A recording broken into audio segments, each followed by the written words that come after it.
RN, mensonges et compagnie. Bonjour à tous, je vous propose un nouvel épisode de Nico 1 point c'est tout. Il est intitulé RN, mensonges et compagnie. À l'heure où je commence à écrire ce podcast, soit sûrement quelques jours ou semaines avant que celui-ci ne voie finalement le jour et soit en ligne, je sors de l'écoute d'une prise de parole d'un ancien insoumis, passé au RN. Petite incise pour vous replacer le contexte, Coterac, car c'est de lui qu'il s'agit, s'exprime sur la chaîne BFM TV. Il s'agit de l'ajout d'une vidéo d'Emmanuel Morel, sur la gauche républicaine et socialiste. C'est lui qui m'y amène, étant curieux de savoir ce que la gauche molle avait à dire. Là non plus, je n'ai pas été déçu en quelque sorte, mais ce n'est pas le sujet. Je vais me concentrer sur l'extrême droite. Revenons à nos moutons, ou plutôt en l'occurrence à notre mouton.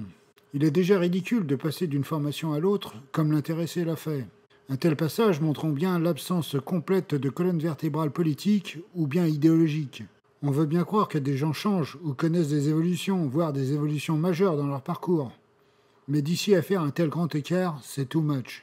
On est dans du grand n'importe quoi. Mais après tout, une bonne dose d'opportunisme explique certainement son move vers l'adversaire de toujours. Aussi ridicule ce move puisse-t-il être. L'interview ne déçoit pas d'une certaine manière. On atteint des sommets. L'intervention de Coterac est tellement ridicule même qu'elle m'a inspiré cette chronique. Elle m'a donné envie de remettre les pendules à l'heure en montrant les mensonges incessants de ce parti d'extrême droite dont il est devenu un des porte-paroles.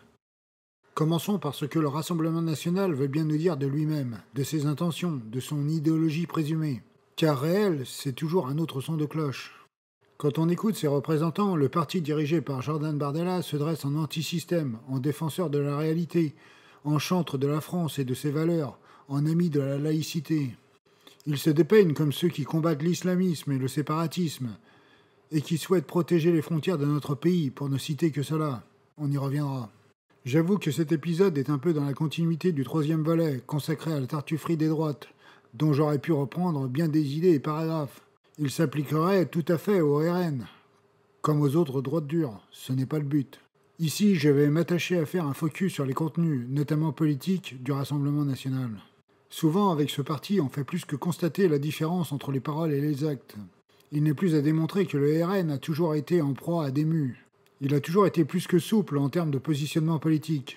D'ailleurs, si dernièrement on a bien des choses à reprocher à François Ruffin, un des mérites qu'on peut sans mal lui reconnaître, c'est qu'il a très bien mis les évolutions du RN en lumière, en particulier du point de vue économique. Concernant le RN, cette adaptabilité, c'est sans doute ce qui a contribué à son succès. Enfin, parallèlement à une adaptation du discours en fonction du public ou de l'interlocuteur qu'il a en face. Comme savent si bien le faire les extrêmes droites. Il s'agit de le reconnaître.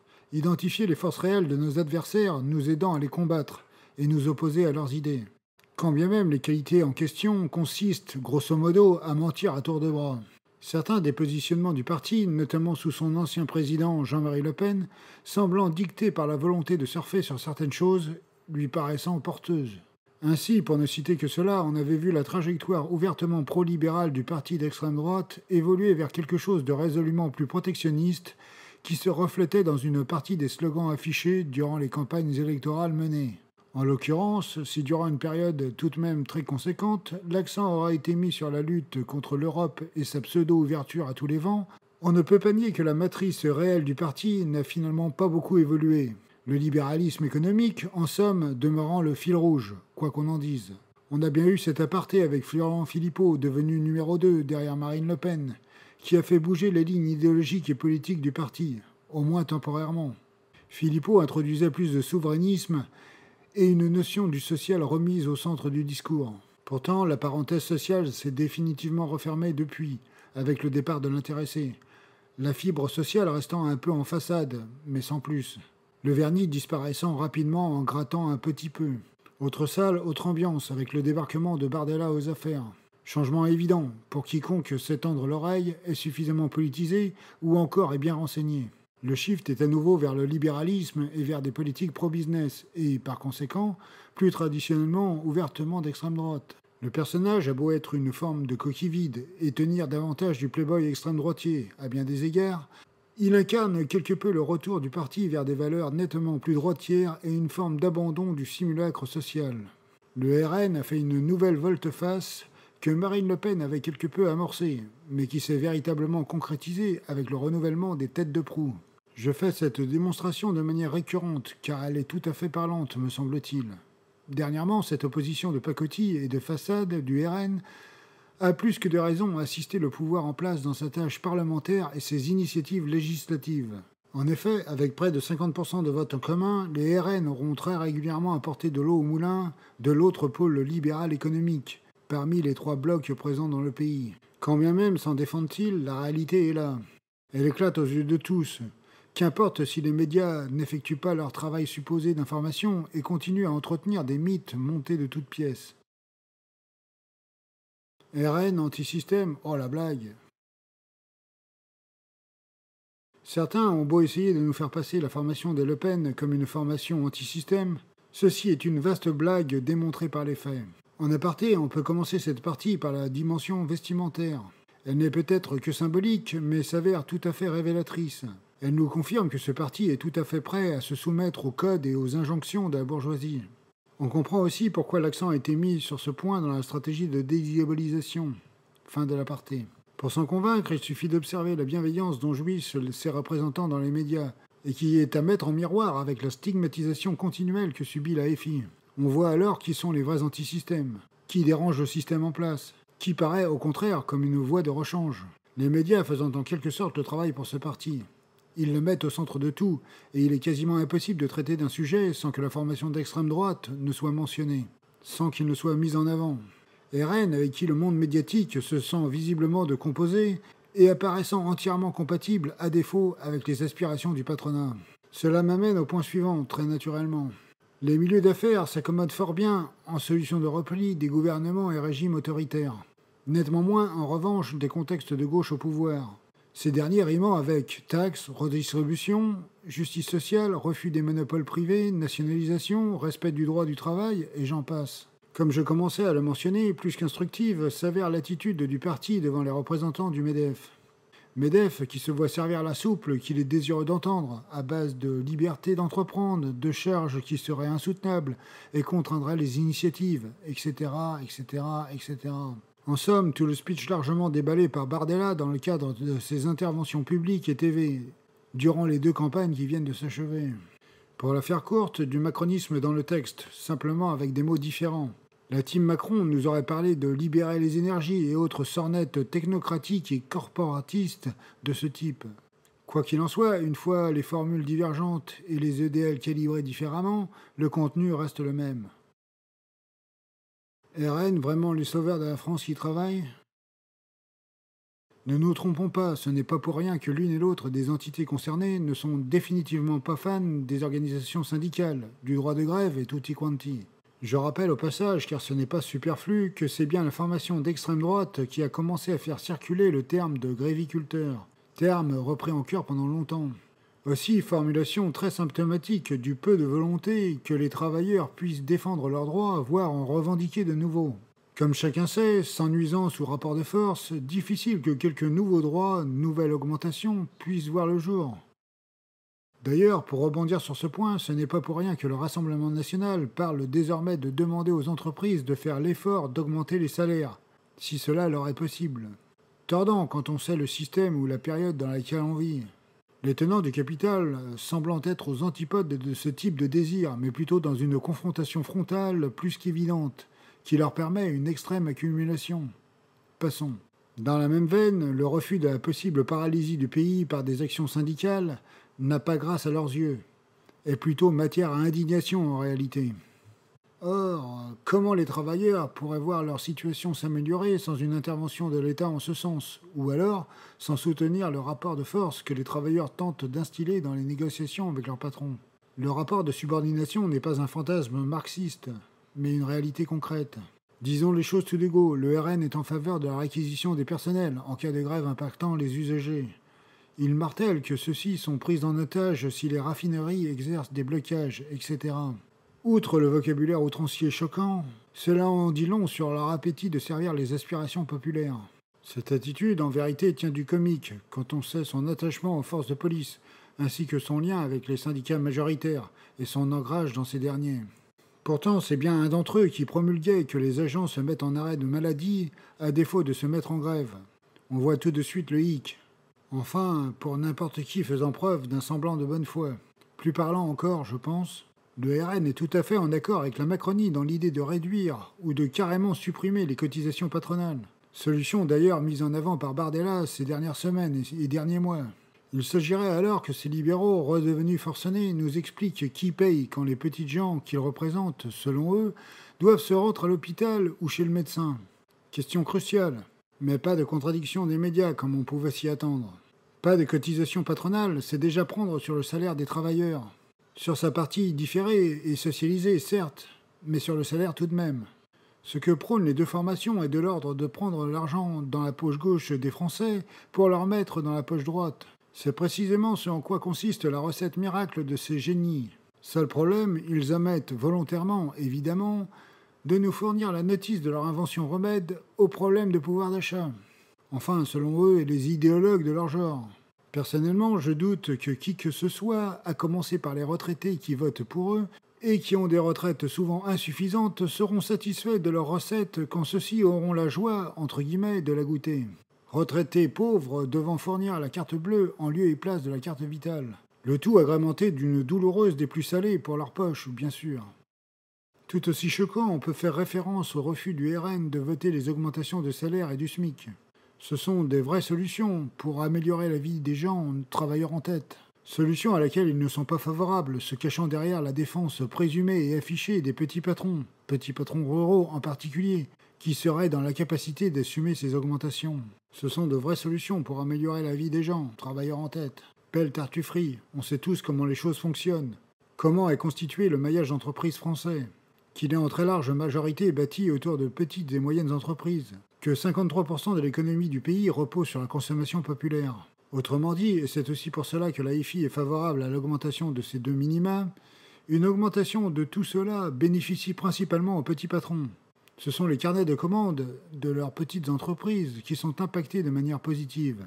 La FI, par ailleurs, propose de mettre fin aux abus qui ont cours avec des grosses boîtes et multinationales se dessaisissant de leurs responsabilités, quand les petites structures, elles, paient plein pot, et infiniment plus.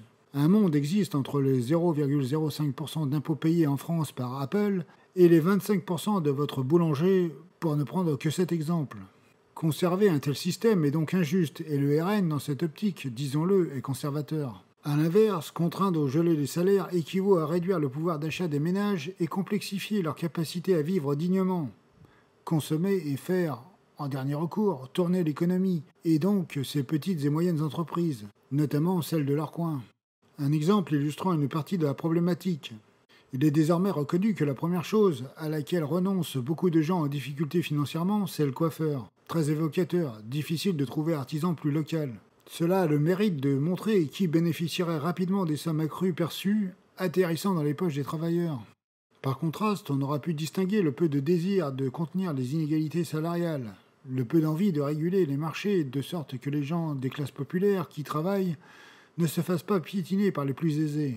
Ainsi, les représentants RN se seront exprimés contre le rétablissement de l'ISF, estimant à n'en pas douter que la progression des mieux lotis n'est pas suffisante, quand bien même le patrimoine des 1% est augmenté plus que de raison ces dernières années en particulier, et jusqu'à atteindre des proportions complètement folles, il faut le dire et le rabâcher. Il me semble que la part des super riches dans le PIB est passée de 25 à 33%, ce qui en dit long, très long sur la situation du pays. Pour faire plaisir au RN, on va remettre l'église au centre du village, comme on dit, mais je crains que leur joie soit de courte durée. En effet, ils ont voté contre la taxation des superprofits ou encore contre le blocage des prix concernant les énergies. Pour ceci, on y reviendra rapidement dans le chapitre ruralité. Contrairement à ce que le RN veut nous faire avaler, ils sont basiquement de droite lorsqu'il s'agit de redistribution, de contraindre le marché ou bien de défendre les rentiers de tout poil. J'en prends pour preuve qu'ils se seront exprimés contre le gel des loyers, invoquant toujours la vieille excuse miteuse du petit propriétaire d'un appartement en location qui galère. Rhétorique bien huilée à laquelle on pourrait croire si on ne connaissait pas les stats des parcs immobiliers et qu'on ne savait pas la concentration qui s'y exerce. La très grande majorité des biens en location figurant dans un nombre de mains très limité. Respectabilité et sérieux. À la simple évocation de cette partie, je ne cache pas que je peux difficilement m'empêcher de sourire. L'image qui me vient spontanément est celle de David Guiraud mettant minables les députés du Rassemblement national absents de certains votes ou de certaines commissions. L'élu de Roubaix mettant en exergue que costard, cravate ou tailleur pour ces dames n'étaient pas des gages suffisants de sérieux ou de respectabilité, justement. Que cela ne soigne que l'apparence. J'ai souvenir de cette fois où il pointait du doigt qu'ils avaient manqué un vote important, celui de la loi de finances, car il célébrait l'anniversaire du parti. Ceci lui intimant la question de savoir si les pépitos étaient bons, tout en pointant le décalage entre l'apparat du RN et son attitude effective, à 100 milieux de respectabilité et sérieux, à des années-lumière d'une véritable alternance de surcroît. Du même goût, il y a cette fois, pendant la période de la réforme des retraites, où il recadrait sèchement Jean-Philippe Tanguy et où il reprochait ouvertement l'hypocrisie du RN.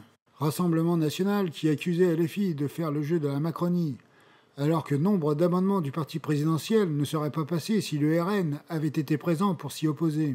À savoir qu'ils avaient cru en ce qu'ils racontaient et fait acte de présence. Dans les faits, ils étaient 2 en commission pour les textes en question.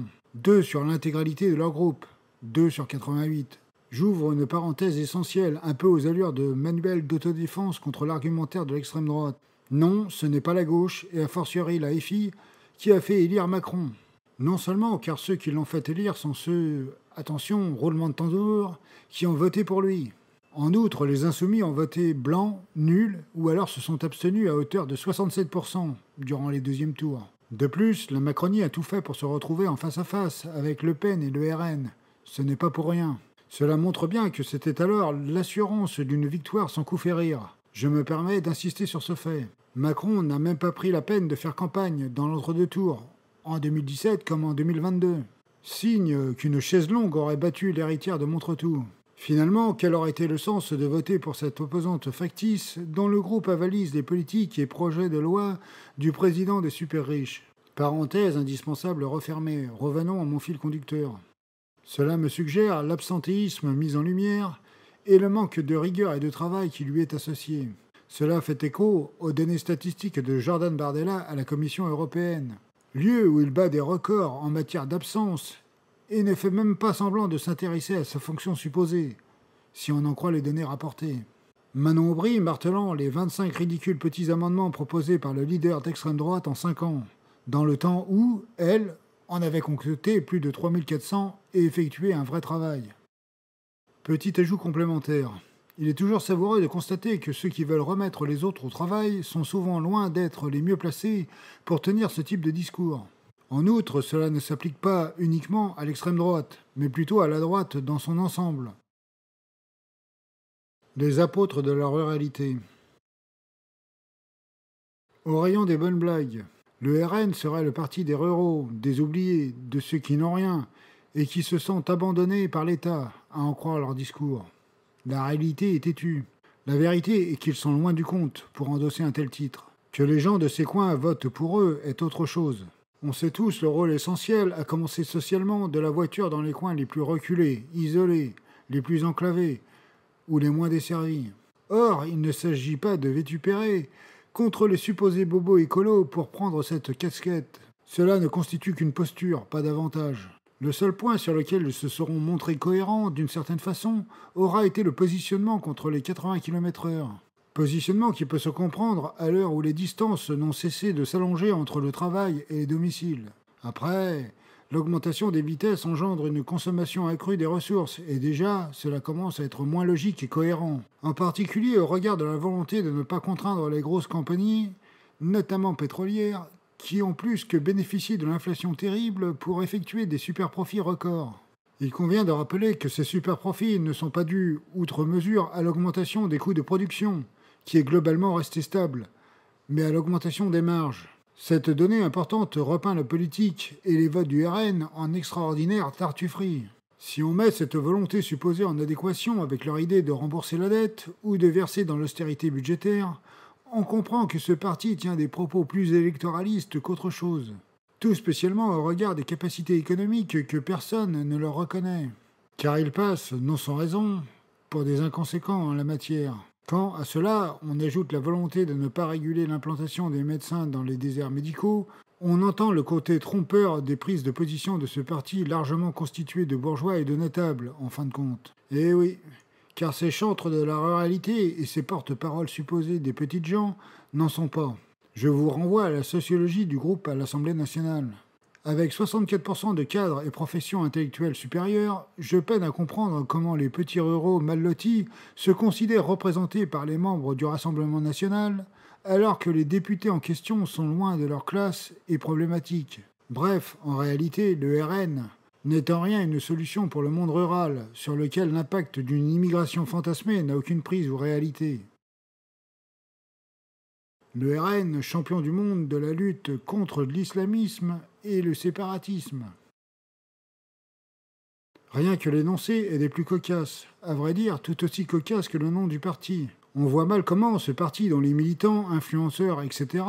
passent leur temps à stigmatiser des segments de la population ou à les pointer du doigt, incarnerait tout cela, notamment le Rassemblement et a fortiori national. Chacun d'entre nous le savons. Je ne connais aucun militant de gauche qui ne s'est jamais fait traiter de gauchias ou autre islamo-gauchiste, voire woke. C'est tout à fait révélateur de la bouffonnerie du faux-semblant auquel nous sommes confrontés. En particulier, sachant le pourcentage de gens de gauche dans la population. Il y a comme une fracture entre les supposés et les réalités. À moins qu'ils ne comptent se rassembler avec des gens qu'ils affublent de noms d'oiseaux, allez savoir. Dans la même veine, il n'y a qu'à se remémorer cette intervention des plus virulentes de Julien Audoul à un conseil de région sur le simple fait qu'une accompagnatrice portait un voile, pour voir qu'on n'a pas affaire à des promoteurs de l'unité nationale. C'est le moins qu'on puisse dire. D'autant que la joyeuse confusion entre islam et islamisme qu'ils entretiennent n'arrange rien et ne parle définitivement pas en leur faveur. Il est tout à fait savoureux de mettre en corrélation la visite de l'Arabie Saoudite, où le RN s'est rendu, comme évoqué dans le bouquin La République française du Qatar, et cette volonté implacable de lutte contre l'islamisme et le séparatisme. Tartufferie quand tu nous tiens. Et là, on ne s'attardera pas sur les divers faits des plus troublants dans lesquels auraient été impliqués des proches du RN, où, pour le moins qu'on puisse dire, ils n'ont pas montré leur capacité à lutter contre leurs adversaires supposés, mais leur auraient plutôt servi de passe-plat. Lafarge, Hypercacher, etc. Aïe, cela fait mal. Et les dirigeants RN, les chenus et autres, seront restés comme deux rondes frites devant les contre-attaques des Guiraud et Bompard. Les députés d'extrême droite se cantonnant à des diatribes, à coups de propos infondés. Eux associant la FI à l'islam radical, eux n'étant pas en mesure d'étayer avec des faits. En face, la réponse était cinglante et basée sur du concret, des choses parues dans la presse, etc., sciant les jambes de leurs interlocuteurs à défaut de leur abattre le caquet. Ceux-ci ayant pour seule parade de tenter de couvrir la voie des insoumis. Le RN, les ayatollahs de la laïcité. Pas difficile d'enchaîner sur ce sujet adjacent. La laïcité leur est supposément chère, mais on a tous en tête que Marine Le Pen avait dans l'idée de remettre des crèches, notamment dans les mairies, me semble-t-il. On pourrait être d'accord avec cela, si tant est qu'on parlait de garderie d'enfants, donc de service public, ce qui n'est pas le cas. Ici, on parle bien de la crèche avec le petit Jésus et tutti quanti. Très compliqué aussi de se faire passer pour les défenseurs acharnés de ce concept de laïcité, alors que, dans leur rang, les anti-IVG, motivés par des notions religieuses, sont en nombre conséquent. Drôle de conception de la séparation du religieux et de l'État, dirons-nous. À moins d'avoir une vision dévoyée et d'en faire autre chose. Je passe sur le fait de marteler les valeurs chrétiennes de la France. À moins de considérer que le pays n'est plus présent sur tous les continents comme il l'est. De faire comme si le pays n'était pas fait de concitoyens avec d'autres pratiques religieuses. RN et Renaissance, la République exemplaire, mort de rire. Je ne m'attarde pas sur Renaissance car ce n'est pas le sujet. Si je le mentionne, c'est surtout pour marquer l'opposition avec la FI, habituellement accusée de tout, mais qui se trouve infiniment plus vertueuse que tous ceux qui profèrent des attaques à son encontre. Comme vous l'aurez compris, une des sections précédentes est une transition toute trouvée pour cette partie, et du coup, on ne revient pas sur ce que je viens de pointer qui pourrait aussi figurer ici. Je pense que, plutôt que de paraphraser les chroniques d'autres, il est préférable de vous y renvoyer. Mon but étant surtout de donner des billes pour contrer le discours de nos opposants. Je ne peux que conseiller les excellents travaux de Street Press en général, mais en particulier de la vidéo Le vrai visage du RN, révélation sur les extrémistes du parti de Bardella, ou encore celle de Blast, intitulée Menace fasciste, cartographie des groupuscules français, où les liens existants entre les groupuscules et le parti sont mis en avant ou au moins évoqués. Aussi, on sort d'une période d'élections législatives où on a assisté à un véritable freak show et à un bal des pires dingueries déversées par des candidats du Rassemblement national. Sorties de route en tout genre, qui nous font dire que ce n'est pas pour rien qu'un haut responsable du parti, en charge de la sélection des candidats, s'est fait remercier, si je puis m'exprimer ainsi. On sait leur difficulté à former des cadres. Toutefois, honnêtement, ce n'est guère mieux pour ce qui est de proposer des candidats dignes de ce nom, qui ne soient pas en proie à dire ou faire n'importe quoi. Et encore, tout cela ne s'améliore évidemment pas si on se met également à jeter un coup d'œil à certains des assistants parlementaires, dont certains sont issus justement de groupuscules. On y revient. Mes cravates et autres accessoires m'inspirent que l'habit ne fait pas le moine, pour reprendre ce vieux dicton populaire. Et les casseroles sont nombreuses du côté de cette formation qui revêt les habits de la respectabilité désormais, après avoir été dans leur dédiabolisation par les médias. Pourtant, comme le dit le dicton, il faut avoir les fesses propres pour monter au cocotier, et c'est là que le bas blesse.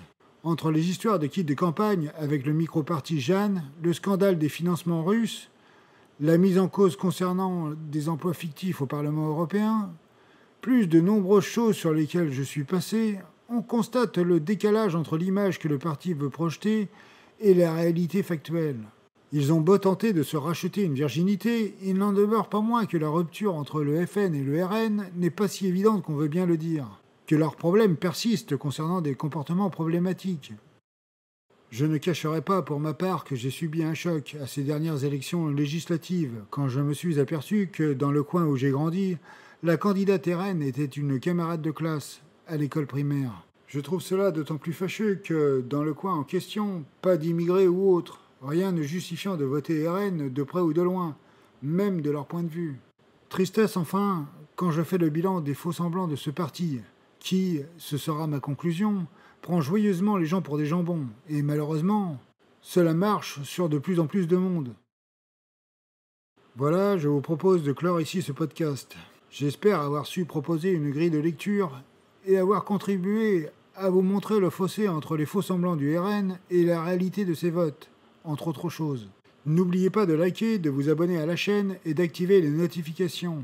Pour ma part, je vous donne rendez-vous bientôt avec un nouvel épisode de Nico 1 point c'est tout. Merci de votre attention.